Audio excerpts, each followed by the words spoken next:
ചില രസം നിറഞ്ഞവരെ ഇന്ന് വലിയ ശനിയാഴ്ചയിലേക്ക് നമ്മൾ പ്രവേശിച്ചിരിക്കുകയാണ്.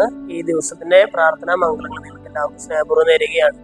ഇന്നൊരു പുതിയ ദിവസത്തിലേക്ക് അല്ലെങ്കിൽ പുതിയ ഒരു ജീവിതത്തിലേക്ക് നമ്മൾ എല്ലാവരും പ്രവേശിക്കുന്ന ഒരു ദിവസമാണ്. കാരണം കഴിഞ്ഞ നോമ്പിന്റെ ദിവസങ്ങൾ നമ്മൾ അവസാനിപ്പിക്കുന്ന ഒരു ദിവസം, നോമ്പില് പ്രാർത്ഥനയുടെയും പരിത്യാഗത്തിന്റെയും ദിവസങ്ങളിലൂടെ കടന്നുപോയി ഒരു പുതിയ മനുഷ്യരായിട്ട് നാം ഓരോരുത്തരും രൂപാന്തരപ്പെടുന്ന ഒരു ദിവസമാണ്. അതുകൊണ്ടാണ് ഇന്ന് പ്രത്യേകമായിട്ട് സഭയില് മാമോദീസ വ്രത നവീകരണം ഒക്കെ നടത്തിയിട്ട് ഒരു പുതിയ ജീവിതത്തിലേക്ക് നമ്മൾ പ്രവേശിക്കുന്നതായിട്ട് സഭ നമ്മളെ ഓർമ്മിപ്പിക്കുന്നത്.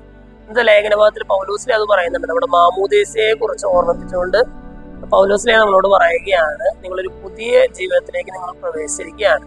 ഈശോ മിശിഹായിലുള്ള ഒരു മരണത്തിലൂടെ ഒരു പുതിയ ജീവിതത്തിലേക്ക് നമ്മൾ ഓരോരുത്തരും പ്രവേശിച്ചിരിക്കുന്നുവെന്ന് പൗലോസിലെ നമ്മൾ ഓർമ്മിപ്പിക്കുന്നുണ്ട്.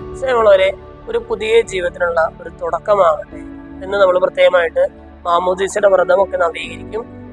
നമ്മുടെ വീടൊക്കെ വെഞ്ചരിക്കും അല്ലെ. പള്ളിയിൽ നിന്ന് നമുക്ക് ഇന്ന് അന്നൻ വെള്ളം വെഞ്ചരിച്ച് കിട്ടും. അത് നമ്മൾ ഭക്തിപൂർവ്വം വീടുകളിലേക്ക് കൊണ്ടുവന്നിട്ട് വീട്ടിലെല്ലായിടത്തും തളിക്കുന്നത് അല്ലെ. വീടിനെ വെഞ്ചരിക്കണം. നമ്മളും പുതിയ ഒരു മനുഷ്യരായി തീരുന്നു. നമ്മൾ ഉപയോഗിക്കുന്ന, നമ്മൾ താമസിക്കുന്ന ഇടങ്ങളും ഉപയോഗിക്കുന്ന വസ്തുക്കളും പുതിയതായിട്ട് തീരുന്നു.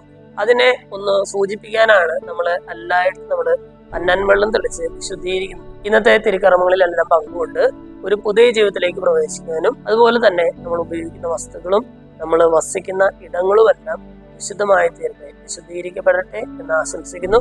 എല്ലാവർക്കും ഉയർപ്പ് തിരുനാളിന്റെ മംഗളങ്ങൾ നേരത്തെ കൂട്ടി നേരുന്നു. ശുശ്രൂഷയ്ക്കും സ്തുതിയും.